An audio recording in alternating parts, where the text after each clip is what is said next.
nice to see you again. How are you doing? I'm good. How are you? I'm good. I brought my husband. This is Mark, and this is our daughter, Jasmine. Okay. I brought my SLP colleague and then her graduate clinician because I saw in your form that you might benefit from having an SLP. So are you all okay with that today? Yeah, that's fine. Okay, great. Okay, great. So what brings you in today? So as you know, I have hearing aids, but I'm still having difficulty hearing. And I brought my family in so they can talk about some things that are happening at home, and I want them to understand more about my hearing loss. I'm sorry that you've been having difficulty lately, and I think it's a great idea that you brought your family in to learn more about your hearing loss. And what kind of situations have you been having the most difficulty hearing in? So I work in the health department, and I'm in a cubicle, and the copy machine is right near my cubicle, which is loud.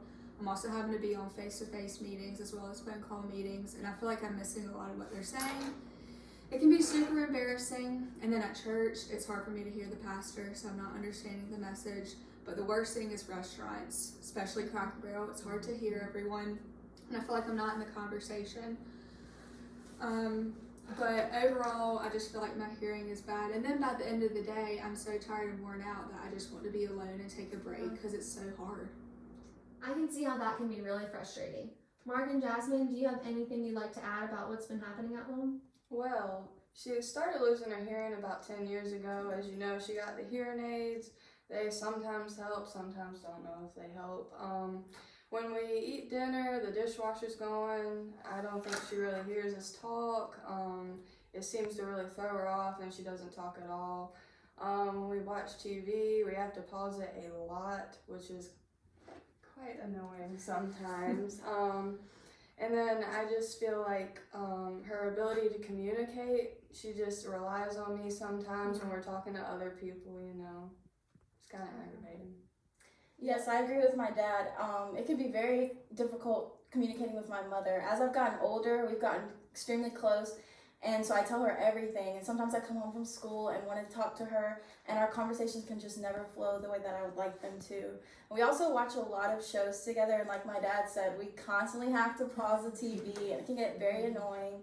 Also, I'll call her from my room or scream something at her, and I have to get up from doing my homework, which is frustrating, and then sometimes I come home from school and I just say, "Hey, Mom," and I recently realized that she cannot hear me when I say that. I'm sorry to hear that. These are common issues that a lot of families face, especially with hearing loss, but just in general too.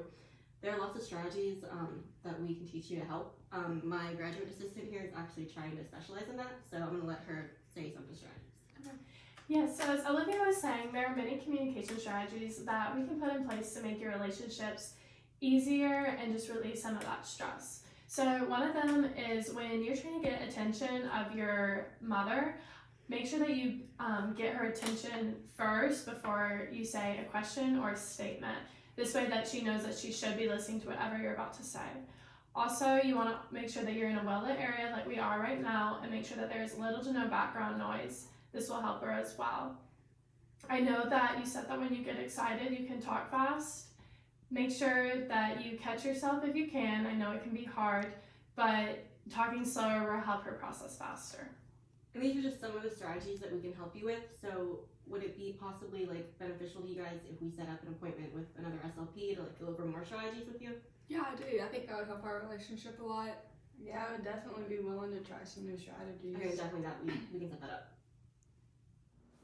Okay, so I have these diagrams here because I think it would be helpful for you all to understand how we hear and how that affects Clara's hearing loss. So the first step to hearing is a sound wave enters the ear that you all can see here, and then it travels through the ear canal, which is right here, and then that sound wave is what vibrates your eardrum.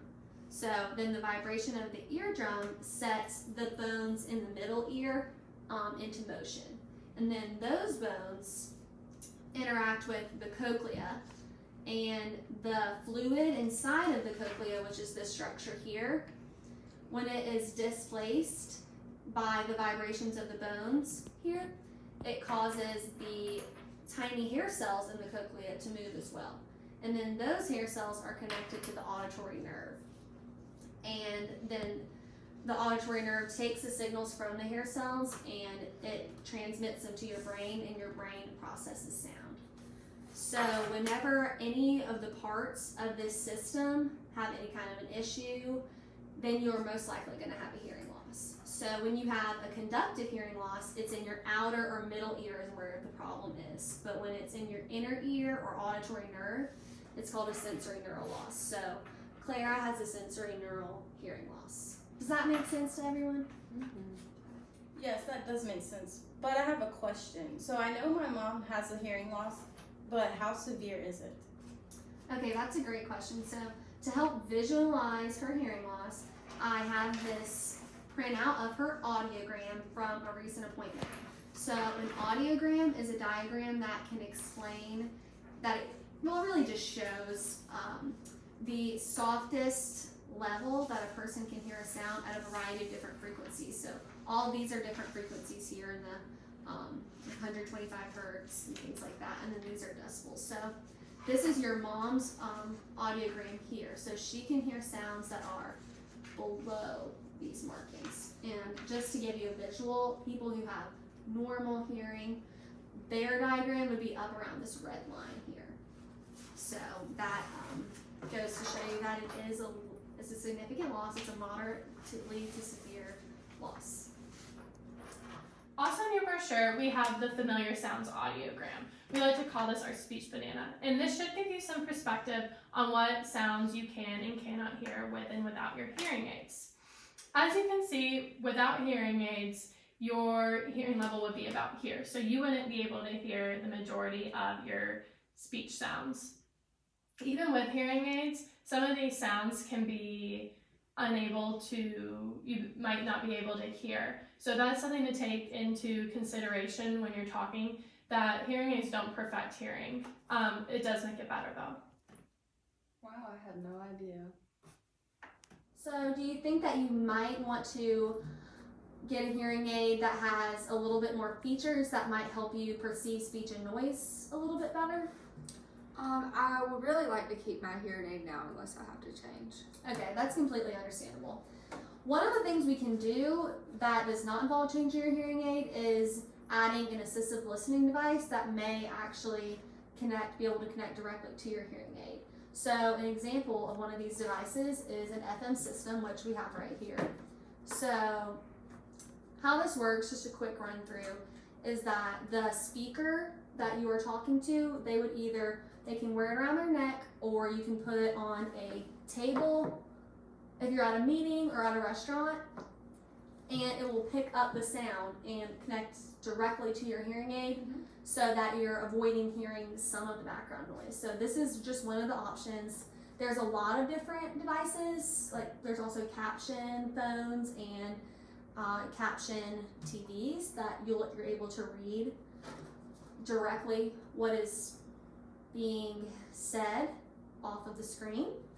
And I can also send you all home with this brochure that has several different devices if you're interested in any of those. Do any of those sound like they might be something you'd want to discuss at a later appointment? I do think that would benefit me, especially with work and going out to eat and in meetings. But could we schedule another appointment to talk further about it? Yes, that would be great. Good. And I can always go over some more devices with you too then. Okay, perfect. That's great. Well, that's all for today unless anyone has any questions. I think we're good. Thank you. Okay.